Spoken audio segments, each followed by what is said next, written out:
Desde 2015, los progresismos han tenido sucesivas derrotas en América del Sur. La victoria de Macri en Argentina, el golpe suave contra Dilma Rousseff, el encarcelamiento de Lula y la llegada al gobierno de la ultraderecha en Brasil. La traición de Lenín Moreno en Ecuador, el retorno del uribismo en Colombia y de Piñera en Chile, el desmontaje de UNASUR y la guerra total en Venezuela caracterizan un nuevo escenario regional.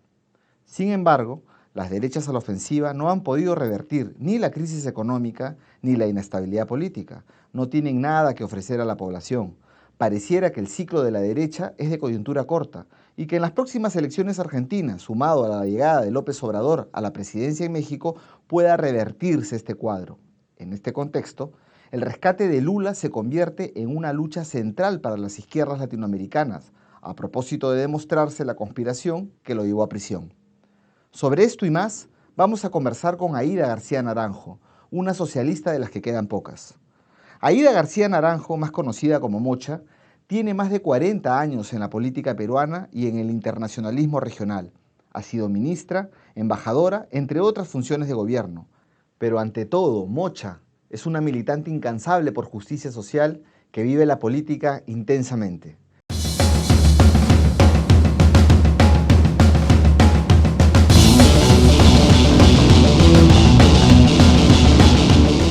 Bienvenida, Mocha, a Disidentes. Un placer tenerte aquí.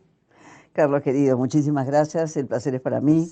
Bueno, aquí estamos pues unos disidentes y vamos a conversar sobre lo que ha sido esta experiencia de las izquierdas en nuestra América, ¿no? Y creo que es importante un balance, sobre todo hecho por personas de izquierda y con trayectoria, como tú, sobre lo que ha sido esta ola, ¿no? Yo prefiero hablar de olas y no de ciclos, no que los ciclos se cierran, sino olas, así como se reflexiona también respecto de lo que ha sucedido en América Latina. Esta ola que comienza con la victoria de Hugo Chávez a finales de 1998, que cambia radicalmente el panorama político, social, económico y cultural de nuestra América, y termina con el golpe blando que le dan hace unos años a Dilma Rousseff y sale del PT, sale del poder el PT. Bueno, balance. Dos palabras. Indudablemente positivo. Es una ola progresista, es una ola de avance, es una ola significativa, es una ola que le da la contra a Francis Fukuyama, que nos decía pues que habíamos llegado en el 2000 al fin de la historia. Esta ola, efectivamente, de más de 2 décadas, da la contra para decir efectivamente que los pueblos están de cara al futuro, de que hay progreso, de que hay avance, y en el balance justamente que tú quieres, es decir, que en ese balance primero se ha sacado a millones de latinoamericanos de la pobreza, se ha sacado a millones de latinoamericanos del analfabetismo, se han conquistado cantidad de derechos económicos, sociales, culturales, civiles, políticos. Si bien es cierto el siglo XX para nosotros la conquista de los derechos humanos ha sido fundamental, estas 2 décadas han permitido su ejercicio efectivo. Y entonces yo no tengo duda alguna de tener un balance positivo. Por eso es que quiero ser absolutamente contundente en el sentido de ser afirmativa, de ser asertiva de lo que esto ha significado. Y sigues tú comentando que esto terminó. Pues yo digo que no terminó. Eso es lo primero que tengo que decir. Si bien es cierto hay una ola, hay un ciclo, puedo decir que hay derrotas. Decir que hay una sucesión de derrotas no quiere decir que llegamos al final, porque no hay fin de la historia. Está bien, yo también coincido contigo en un balance positivo, hay muchas cosas que decir, pero hay algunas cosas que también hay que señalar en cuanto a errores y en cuanto a problemas que no pudieron ser superados, como por ejemplo liderazgos de recambio, por ejemplo el tema de no cambiar las reglas, seguir las reglas del poder y terminar pues vinculados, aproximados a temas de corrupción. Lo de Brasil y Argentina no es poca cosa, UNASUR está destruido ahora y guerra total en Venezuela, y lo concreto es que tenemos gobiernos de derecha gobernando. En un momento vamos a abordar las nuevas perspectivas que hay, pero lo concreto es que hay una derrota fuerte, lo de Correa, una traición de Lenín Moreno llevado por el propio Correa. Entonces, En ese marco, sí, podemos decir, se acabó esta ola. A ver, no niego ninguna de las afirmaciones que haces, ninguna. Las comparto todas, pero en mi balance pesa más lo positivo, lo negativo, pesa más lo positivo. Indudablemente en lo negativo hay que evaluar que se pensó que era una conquista llegar al gobierno y no cambiar el poder, no hacerse de los factores de poder y no profundizar muchísimo más esos procesos y no cambiar un conjunto de reglas de juego de la política, de la economía, del conjunto de las relaciones en el equilibrio de poder. Indudablemente que sí, o sea, por lo tanto no discrepo de ninguna de las afirmaciones, hay balances, hay errores que corregir, indudablemente que hay que promover nuevos liderazgos. Ahora, los líderes tampoco se improvisan, ¿no? No es cuestión de yo hago un sorteo y ahora cambio a este por este. Eso tiene mayores dificultades. Indudablemente que hay que seguir promoviendo. A lo que voy es que no estamos ante el término, no estamos ante el final. Estamos ante derrotas sucesivas. Pero la política también puede ser flujo y reflujo, ¿no? Estamos en un momento de reflujo. Ese momento de reflujo indudablemente tiene orígenes en las debilidades internas, en los errores internos, en todos los elementos de balance crítico. Entonces, ¿qué hay que hacer? Indudablemente que sí, ¿no? Pero yo tengo una mirada más positiva. Yo no tengo duda de que cuando a mí me dicen que Haddad perdió el gobierno, pero votaron por él 47 millones de personas, me da un gran aliento. Cuando a mí me dicen que Lenín Moreno traicionó, lo que tengo claro que lo que ganó fue la Revolución Ciudadana.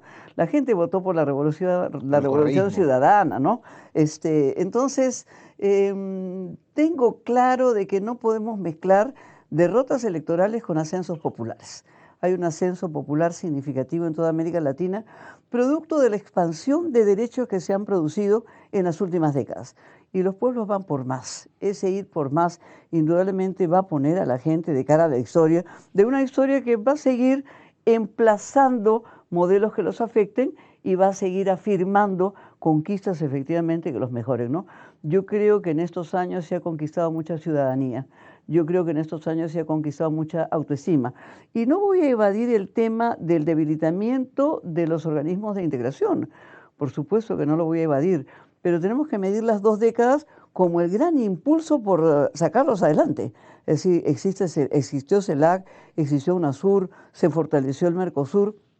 Hoy día están debilitados, pero están debilitados por esta ofensiva reaccionaria que hay, pero no me cabe duda que los pueblos seguirán buscando integración y que nuestras apuestas desde la izquierda seguirán buscando integración.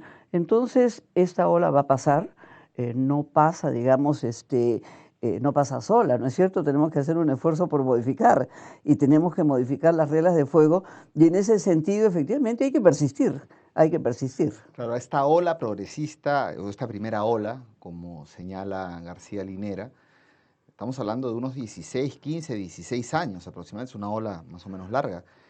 Y ahora pasando al otro lado, a la ofensiva de la derecha, estos gobiernos que han llegado, Macri fue el primero en Argentina cuando le gana la elección a, a Scioli, que representaba el kirchnerismo, al peronismo. También Temer, bueno, que fue el vicepresidente de Dilma, lo llevó, fue un error, un topo ahí adentro, era una quinta columna. Luego Bolsonaro, el uribismo nuevamente recuperando terreno en Colombia, en Chile, Piñera retornando al poder. Veamos los gobiernos de derecha que están ahora, porque yo tengo la impresión de que se trata más bien, si es una ola de derecha, es de una coyuntura corta, porque solo para terminar y ponerlo ahí, no han logrado revertir ni la crisis económica, ni la crisis política, ni la inestabilidad social. ¿Cómo lo ves tú? Comparto de que sus plazos son cortos. Eso es lo primero que comparto. No veo yo a Macri a largo tiempo.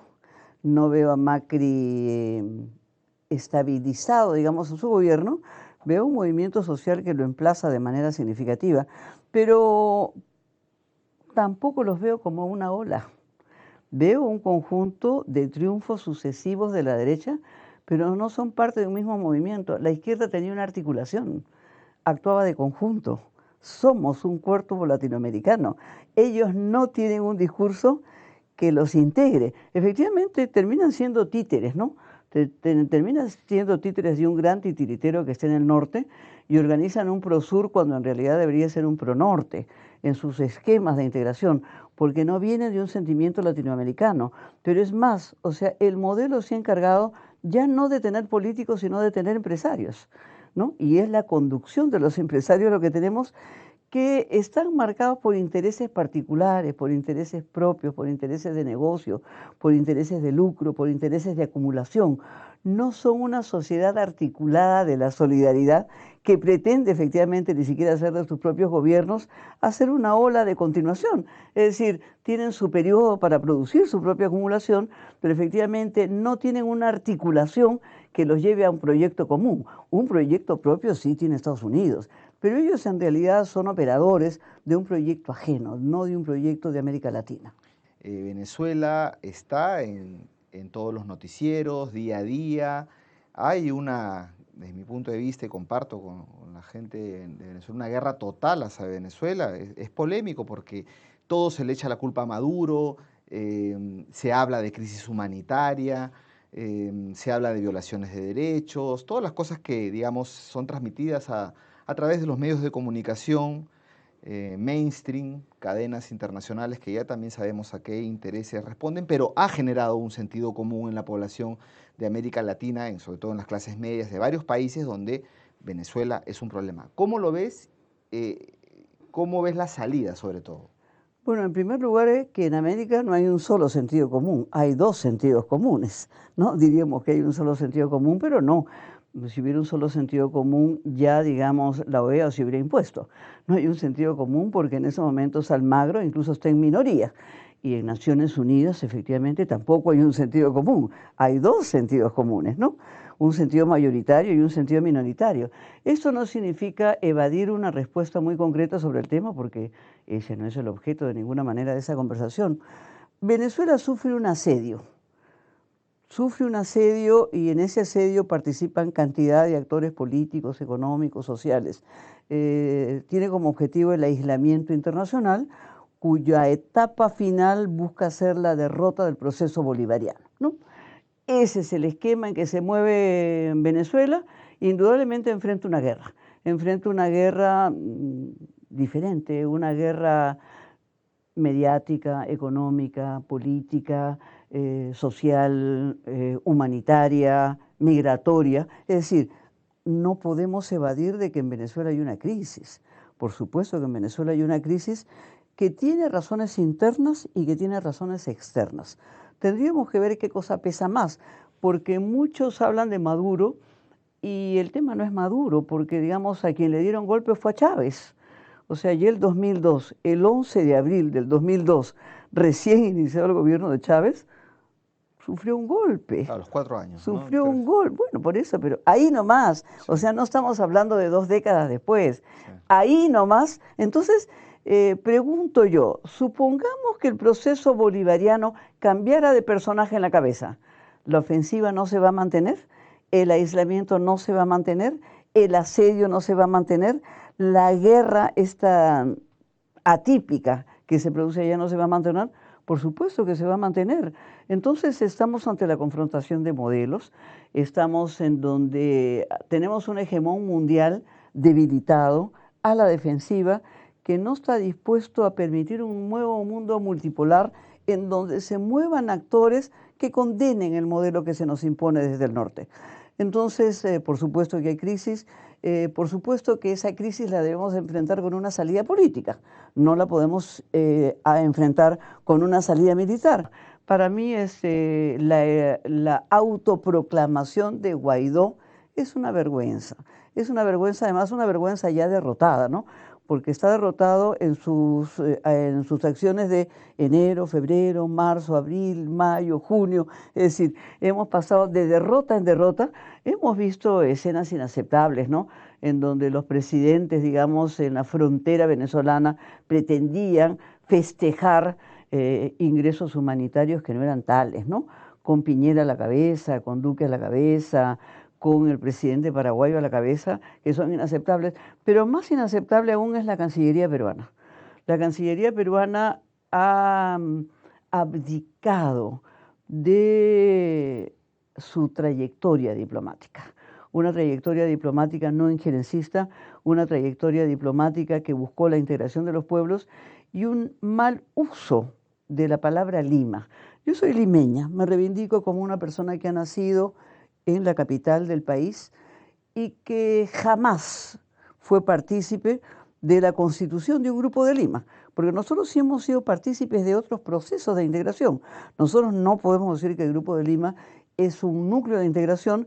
Lo que podemos decir es que incluso la estrategia planteada con Kuczynski a la cabeza es una estrategia derrotada. Es una estrategia derrotada. Pretender, digamos, que el Grupo de Lima encabezaba una derrota del proceso bolivariano, ¿no? No debió haber intervenido la Cancillería peruana en ese escenario, no se debió haber abdicado a responsabilidades de integración al continente y hoy día pues sufrimos una migración que indudablemente genera problemas en la población. Sobre ese punto, porque quien nos ven dirán, oye, pero acá esto está lleno de venezolanos y Sí, claro que venezolanas. sí. Llega un punto en que yo ya no sé si ellos han venido acá o yo me he ido para allá, porque hay un montón de personas de ese país. Entonces, ¿cómo interpretar eso también? Bueno, lo tenemos que interpretar como las consecuencias de que el Perú se convirtió en un imán de atracción, cuando efectivamente el presidente que teníamos acá estaba dispuesto a derrotar al régimen bolivariano. Lo que tenemos es que el régimen peruano fue el que se cayó. O sea, Kuczynski ya esto no está en el escenario, pero se convirtió por mandato ajeno en un imán de atracción a los venezolanos y luego efectivamente las ofertas de trabajo, de permanencia en el país, de visa,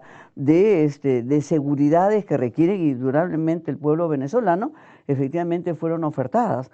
Hoy día estamos sufriendo esa situación, pero lo que resulta inaceptable es que el presidente de la República, como Vizcarra, vaya al aeropuerto a embarcar un avión de personas que han delinquido. O sea, no podemos nosotros homologar una nación con la delincuencia. Para empezar, nosotros tenemos más delincuentes de otras nacionalidades que las venezolanas. Y la crisis migratoria tiene que ser enfrentada primero con un plan multinacional de salida, no con un plan solo local. Estamos ante un conflicto ya multinacional, supranacional, se tiene que resolver desde instancias internacionales, dar asistencia a la migración en materia humanitaria, en materia de salud, en materia de educación, en materia de los recursos, ¿no? Lo que no podemos es permitir estas ordenanzas que han salido prohibiendo la presencia de venezolanos en uno o en otro lugar del Perú. No, Eso resulta y inaceptable. habría que ver cuántos peruanas están encarcelados por delinquir en otros países, ¿no? Pero a mí me da la impresión de que muchos venezolanos y venezolanas van a regresar a su país cuando esta distorsión económica Claro que sí. pase, ¿no? Porque mandar 20 soles a Caracas es 16.000 bolívares soberanos y entonces con eso se compran muchas cosas de pan llevar. Hay una distorsión Hay también, una ¿no? distorsión, pero no he encontrado economistas planteando cómo contribuimos a resolver el tema de la hiperinflación en Venezuela. No he encontrado economistas planteando que se levante el bloqueo contra Venezuela, que es inhumano, que es inmoral, que es inaceptable. Entonces creo que tendría que haber un esfuerzo colectivo por buscar también salidas de ese tipo, más allá de la negociación, porque cualquiera sea la negociación que se produjo en Noruega, cualquiera pudiesen ser los resultados dentro de Venezuela, efectivamente la hiperinflación no va a desaparecer si no desaparecen estos factores económicos que bloquean también Venezuela y los propios factores internos de una dependencia pues de monodependiente, digamos, del petróleo, ¿no? Indudablemente que sí, pero no veo los esfuerzos por una contribución en ese sentido, habiendo efectivamente el mundo ha vivido otros procesos hiperinflacionarios. O sea, el Perú tiene bastante para enseñar y para efectivamente borrar de su historia en relación a procesos de hiperinflación vividos con García, vividos con el APRA, y en fin, el mundo ha vivido 9 procesos hiperinflacionarios graves. Hoy el primero es Venezuela y el segundo es Argentina, pero no lo queremos decir, ¿no? El segundo proceso hiperinflacionario en el mundo es Argentina. Entonces, yo creo que tiene que haber un esfuerzo en el mundo que vea efectivamente salidas para la población, porque nosotros en el caso del bloqueo estamos perjudicando a la población venezolana. estamos perjudicando indudablemente la salud, estamos perjudicando la vida, estamos generando muerte, estamos generando hambre, ¿no? Entonces tiene que haber una salida más allá de la salida solo política, ¿no? Sí, y hablábamos de que había una ola, se había dado progresista, de coyuntura larga, que la derecha ha llegado a los gobiernos, parece ser una coyuntura corta porque no han solucionado, no tienen nada que ofrecerle a la población latinoamericana. Vemos Macri, vemos Bolsonaro y ahí incluso Duque en Colombia, ¿no? Los problemas persisten y se agravan incluso en términos de derechos de la población. Entonces, lo que tú comentabas, Andrés Manuel López Obrador en México llega, México es un país, es otro Brasil, ¿no? Pegado a Estados Unidos. Tenemos elecciones en Argentina y la posibilidad de que el kirchnerismo y el peronismo de izquierdas, digamos, más popular, regrese al gobierno, y también tenemos, eso cambiaría, un escenario en Brasil donde el rescate de Lula se vuelve algo real, y ahora se sabe que Lula está en una prisión eh, ilegal, ilegítima, eh, fue una conspiración. Entonces, ¿habrá una nueva ola? ¿Cómo la ves este año? Yo particularmente creo que estamos ante un año también de grandes expectativas. Estamos ante un año de grandes expectativas porque si bien es cierto, se inicia de manera significativa con el triunfo de López Obrador, con 47 millones de votos del PT en Brasil, tenemos nosotros que poder difundir, efectivamente, como acá, somos y eres un medio alternativo. Nadie habla del triunfo de la izquierda en Panamá. La izquierda ganó el mes pasado en Panamá y el mundo no se entera. Ganó el Partido de la Revolución Democrática, ganó el PRD, ganó la gente de Torrijos, ganó Nito Cortizo. Yo iré ahora el 1 de julio a la asunción de mando de la izquierda en el Panamá, pero además viene la elección no solamente de la Argentina, viene la elección, las primarias uruguayas ahora, en julio, Está un poco más viene, difícil, ¿no? Está un bueno, poco más difícil. todo es difícil, pero en fin, daremos la lucha, ¿no? Daremos la lucha en esos pleitos. Estamos en el pleito más, Estamos en el, por supuesto, estamos en el la pleito y eso disputa. es importante, efectivamente, en esa disputa, efectivamente, gobernar desgasta porque las expectativas de los pueblos en términos de ejercicio de sus derechos cada día es más. Entonces tenemos Uruguay, tenemos Bolivia, tenemos Argentina. Son tres procesos importantísimos que se dan acá, en el sur, ni más ni menos, en nuestro vecindario más cercano. Recordemos que Uruguay también fue puerto del virreinato del Perú. Entonces, es parte de nuestro continente, es parte de la integración. Yo tengo grandes expectativas, grandes expectativas porque la gente quiere la expansión de sus derechos, la gente quiere ejercicio pleno de más conquistas sociales.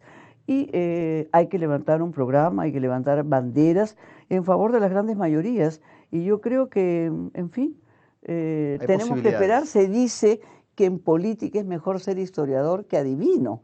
Así que no puedo adivinar los resultados finales que tendremos en Uruguay, en Bolivia, en Argentina, pero efectivamente quizás el comentario lo hacemos el 1 de noviembre, que han acabado todas las elecciones de acá de nuestro continente y tendremos un resultado positivo, espero yo. Bueno, me quedo con lo que dices, que, digamos, los progresismos están en el pleito, están en la disputa por recuperar los gobiernos. Y algo que yo te decía, hace unos días se conoció toda la conspiración que hubo entre los fiscales, llamados procuradores en Brasil, el juez Moro, para meter injustamente a Lula a la cárcel. Ya se sabe que ese departamento no era de él, ya se sabe que hubo todo un tinglado para que no postule Lula y por lo tanto dejarle a la derecha y la ultraderecha en este caso la victoria en Brasil. Sabiendo eso, Lula todavía está en la cárcel y el rescate de Lula se vuelve una prioridad para la izquierda latinoamericana desde mi punto de vista, brasileña en primer lugar y latinoamericana en general, para revertir todo este estado de cosas. ¿Tú cómo lo ves? Primero, tener una constatación importante en relación al juez Moro.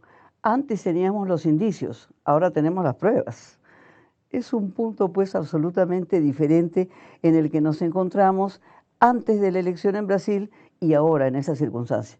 Yo creo que ahí se van a producir dos cosas. En primer lugar, que el continente entero se va a levantar pidiendo Lula libre y se va a exigir la libertad de Lula como bandera fundamental porque se buscó golpear al eslabón más fuerte de la cadena, de la articulación de los progresismos en América Latina. Y digo por qué al eslabón más fuerte, porque Lula, el PT, Brasil, las mayorías en Brasil, no solamente representaban un triunfo para los más en Brasil, representaban la cabeza del BRIC, Brasil, Rusia, India, China, Sudáfrica. Es decir, apuntalaban la estrategia de caminar hacia un mundo multipolar. Es decir, cuando hablo del eslabón más fuerte, estoy hablando del BRIC. Estoy hablando del BRIC en esta disputa global que hay por un hegemón debilitado en lucha efectivamente contra un conjunto de otros emergentes. La izquierda se quedó sin referente global y efectivamente el BRIC se constituyó en una alternativa potente y significativa. Entonces, estos 47 millones que pese a las dificultades del PT y a los propios errores del PT, insistió en votar por el PT, van a levantar su voz y van a lograr sumar la voz sobre todo de los que se abstuvieron, porque en realidad Bolsonaro, si bien es cierto, ha ganado con 56 millones, 31% votó en blanco, votó a la abstención, quiso castigar al PT por los errores del PT y hoy día estarán reconsiderando sus posiciones y se sumarán a dos voces. Lula libre y fuera Moro, porque efectivamente no puede quedar Lula libre y Moro en su sitio. Es decir, Moro ha cumplido un rol de bisagra en este complot, en este conjuro contra Lula y contra América Latina. Entonces no se puede quedar en su asiento. O sea, Moro tiene que ser destituido. Y efectivamente, las fuerzas en Brasil, es lo que yo imagino, levantan no solamente una bandera de Lula libre, sino fuera Moro, ¿no? Entonces, esto debilita a Bolsonaro, que acaba de decir que él siempre dijo que nunca sabía de economía, ¿no? Entonces da risa que un presidente diga que él nunca sabía de economía. Efectivamente, uno no tiene por qué saber todo, pero tiene que dar garantías a un país de cuál va a ser la conducción que tiene. Recientemente, una de las huelgas de Brasil tuvo 40 millones de trabajadores que pararon en Brasil. Tenemos que recordar que Brasil es un país industrializado. A mí me ha tocado recorrer Brasil a veces a las 5, 6, 7 de la mañana y es impresionante ver a la clase trabajadora cómo se desplaza para llegar a sus centros laborales y a sus centros de producción, ¿no? Entonces, esa energía brasilera va a ganar. Bien, bueno, muchas gracias y Gracias a ti, Carlos. con nosotros será hasta el próximo